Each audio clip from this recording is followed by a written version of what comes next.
जो व्यक्ति और जो निजाम अभी सत्ता में है उसे विपक्ष मुक्त संसद चाहिए, प्रतिरोध मुक्त सड़क चाहिए, खिलाड़ी मुक्त खेल चाहिए और उसे सवाल मुक्त प्रेस चाहिए, सवाल मुक्त मीडिया चाहिए। तो ये लड़ाई सिर्फ हम निलंबित सांसदों की नहीं है। नरेंद्र मोदी जी की सरकार में हिंदुस्तान का युवा सेल फोन पे बैठा है। क्योंकि नरेंद्र मोदी जी ने उसको रोजगार नहीं दिया। इसीलिए ये जो युवा थे जिन्होंने सिक्योरिटी ब्रीच जरूर की, वो भी आपकी गलती है, इसलिए वो पार्लियामेंट हाउस में कूद कर आए।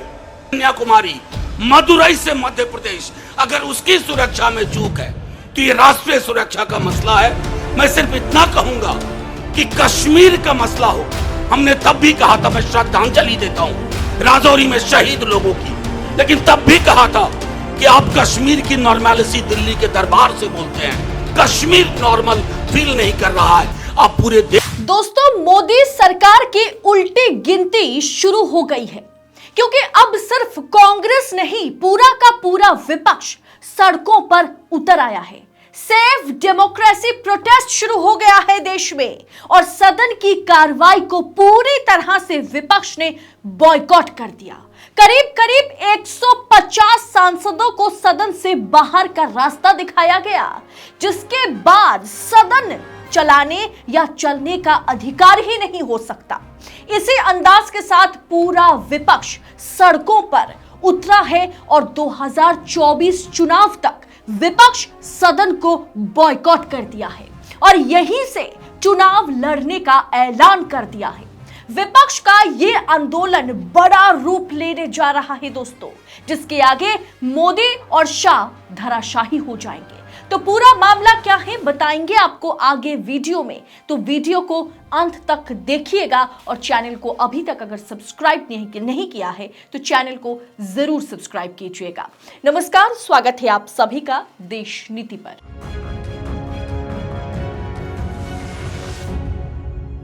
देश नीति, केवल सच्ची और पक्की खबरें।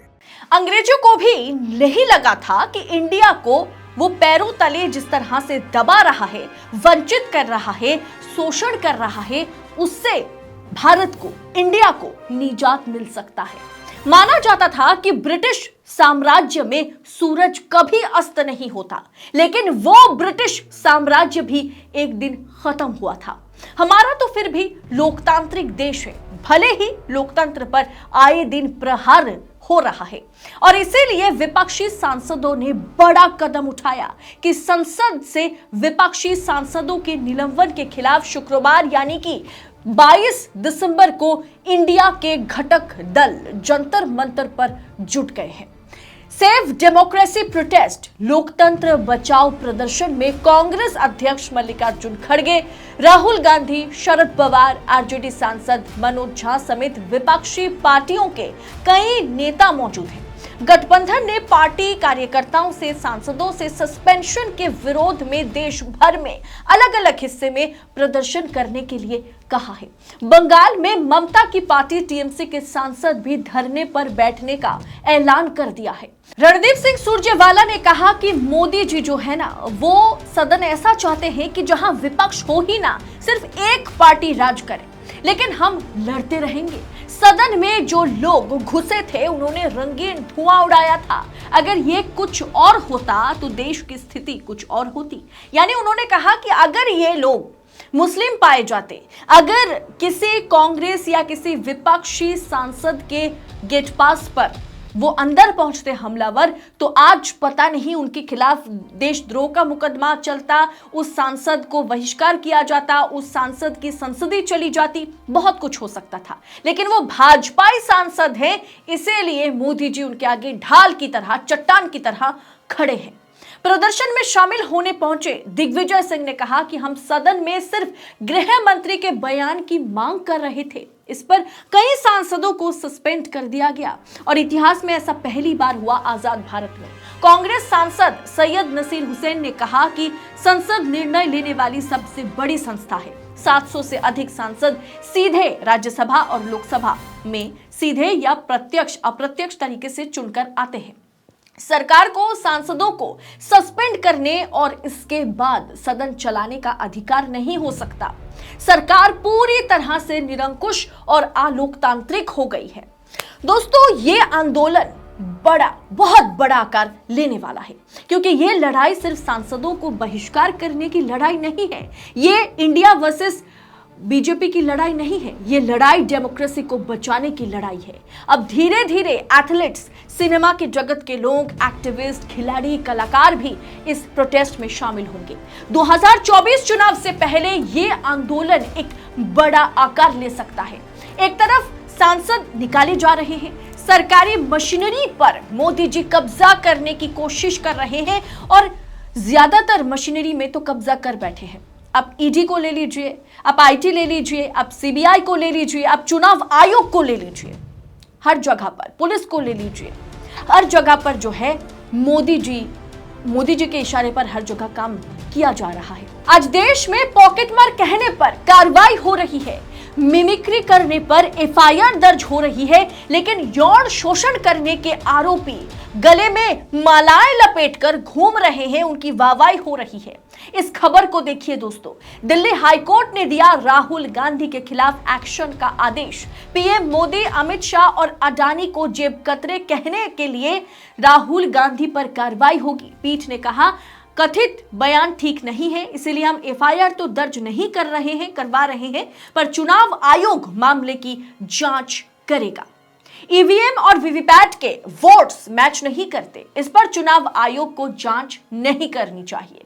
भाजपा के कद्दावर नेता कैलाश विजयवर्गीय, उनके ऊपर चल रहे रेप और तमाम तरह के आपराधिक मामले छिपा करके नामांकन भरते हैं, चुनाव आयोग को इस पर जांच नहीं करनी चाहिए। Exit poll, public opinion Congress के पक्ष में होने के बाद भी भाजपा मध्य प्रदेश में जीत जाती है, जिस पर सवाल उठता है। इस पर चुनाव आयोग के पास हजारों शिकायतें पहुंची, लेकिन चुनाव आयोग इस पर जांच चुनाव आयोग को नहीं करनी चाहिए। मोदी जी राजस्थान चुनाव में कहते हैं कि उन्हें बटन ऐसे दबाओ कि लगे आप उन्हें फांसी दे रहे हो। हिंसा और भड़काऊ बयान देने के बाद भी चुनाव आयोग को मोदी जी पर कार्रवाई नहीं करनी चाहिए। लेकिन अडानी, मोदी और अमित शाह का बिना नाम लेते हुए अगर राहुल गांधी उन्हें पॉकेटमार, जेब कतरे कह देते हैं तो इस शब्द पर जांच होनी चाहिए। वाह, क्या बात है दोस्तों। अब ये लड़ाई विपक्ष और सरकार की है ही नहीं, ये लड़ाई लोकतंत्र बनाम सरकार की है। मैं ये नहीं कहूंगी कि विपक्ष एकदम दूध का धुला हुआ है। विपक्ष भी इस सस्पेंशन को राजनीतिक एंगल से देख रहा है और इसे राजनीतिक मुद्दा बना रहा है, और बनाना भी जरूरी है। इसीलिए इसे लोकतंत्र को बचाने की लड़ाई करार दिया गया। दोस्तों, आप सोचिए ना कि मणिपुर का हाल क्या है। पिछले 6 महीने से मणिपुर जल रहा है, धधक रहा है। मणिपुर के सीएम से ना इस्तीफा मांगा गया, ना नरेंद्र मोदी ने वहां का दौरा किया, ना अमित शाह को मणिपुर की पड़ी है। लेकिन पाक अधिकृत कश्मीर के बारे में अमित शाह जी बहुत सोच रहे हैं। गृह मंत्री से ना इस्तीफा मांगा गया, ना प्रधानमंत्री ने इस्तीफा दिया, ना डबल इंजन की सरकार से सवाल गोदी मीडिया पूछ पा रहा है। और इस बीच पहलवानों के साथ जो हुआ वो तो इतिहास याद रखेगा। जिन पर यौन शोषण का आरोप लगा, जिन पर पोक्सो एक्ट लगा करके जिन पर कार्रवाई शुरू हुई थी, बाद में डराकर धमकाकर उस पोक्सो एक्ट को हटाया गया। उसके बाद भी दिल्ली पुलिस एफआईआर दर्ज करने को तैयार नहीं रही। सुप्रीम कोर्ट को इंटरवीन करना पड़ा, सीजीआई को इंटरवीन करना पड़ा। उसके बाद दिल्ली पुलिस एफआईआर दर्ज करती है बृजभूषण शरण सिंह के खिलाफ, भाजपा सांसद के खिलाफ। उसके बाद जाकर के दिल्ली पुलिस ये पाती है कि हाँ, ये आदमी दोषी है। भयंकर वो चार्जशीट है, जिसे किस तरह से उन्होंने कहां लड़कियों को किस तरह से शोषण किया, किस तरह से उन्होंने उनके बदन में हाथ लगाया, हाथ डाला, उनके मर्जी के खिलाफ जाकर एक उच्च पद पर बैठकर WFI के अध्यक्ष होकर उन्होंने जिस तरह से महिलाओं का शोषण किया है, उसके खिलाफ आज भी कोई कार्रवाई नहीं हो रही है। वो गले में मालाएं लपेटकर फोटो खिंचवा रहे हैं, विक्ट्री साइन दिखा रहे हैं। इस पर सरकार मौन है, सरकार चुप है। दोस्तों, लोकसभा रूल बुक के मुताबिक और राज्यसभा रूल बुक के मुताबिक स्पीकर और जो राज्यसभा के सभापति हैं, उनके पास ये राइट्स है कि वो विपक्षी सांसदों को बाहर निकाल सकते हैं। लेकिन ये हमेशा से होता रहा और रूल बुक में बकायदा ये मौजूद है कि सत्ता पक्ष जो भी बिल लेकर के आएगा, कि कोई सा भी मुद्दा सत्ता पक्ष उठाएगा, विपक्ष उस पर सवाल पूछेगा, विपक्ष सदन में खड़े होकर के उसका विरोध करेगा और हंगामा होगा। एक स्पीकर और एक राज्यसभा के सभापति यानी कि ओम बिरला और धनखड़ की यह जिम्मेदारी रही कि वो कैसे एक टेबल पर सार्थक बहस करा सके विपक्ष और सत्तापक्ष के बीच। लेकिन उन्होंने विपक्ष को निकालने का रास्ता चुना है। ये जो मैं आपको कह रही थी ना कि सरकारी मशीनरीज का इस्तेमाल हो रहा है, इसमें कहीं ना कहीं लोकसभा के स्पीकर और राज्यसभा के सभापति यानी ओम बिरला और जगदीप धनखड़ भी शामिल हैं। दोस्तों, इस पूरे विषय को आप किस तरह से देखते हैं? जिस तरह से 2024 चुनाव से पहले विपक्षी सांसदों ने ऐलान कर दिया कि वो सदन का बॉयकॉट करेंगे। उन्होंने साफ कह दिया है कि हम आंदोलन में बैठकर, हम धरने पर बैठकर सरकार के खिलाफ लड़ेंगे और ये लड़ाई लोकतांत्रिक लड़ाई है। ये लड़ाई देश में फिर से लोकतंत्र को लागू करने की लड़ाई है। ये लड़ाई सरकार बनाम डेमोक्रेसी की है। दोस्तों, आप इस लड़ाई को, इस प्रदर्शन को, इस प्रोटेस्ट को, इस आंदोलन को, जो अब धीरे धीरे आंदोलन का आकार लेगा, उसे आप किस अंदाज में देखते हैं? कमेंट कर हमारे साथ अपनी राय शेयर कीजिएगा। वीडियो से आपको अगर कुछ जानकारी मिली है तो आगे इस वीडियो को फॉरवर्ड करें, शेयर करें, ज्यादा से ज्यादा लोगों तक पहुंचाएं, क्योंकि आजाद मीडिया को सपोर्ट करने की जिम्मेदारी हमारे साथ साथ कहीं ना कहीं आपकी भी है। तो चैनल को सब्सक्राइब कीजिए, थैंक्स ऑप्शन का इस्तेमाल कीजिए और फेसबुक पर देशनीति को फॉलो जरूर करें। बहुत बहुत शुक्रिया। जय हिंद, जय भारत।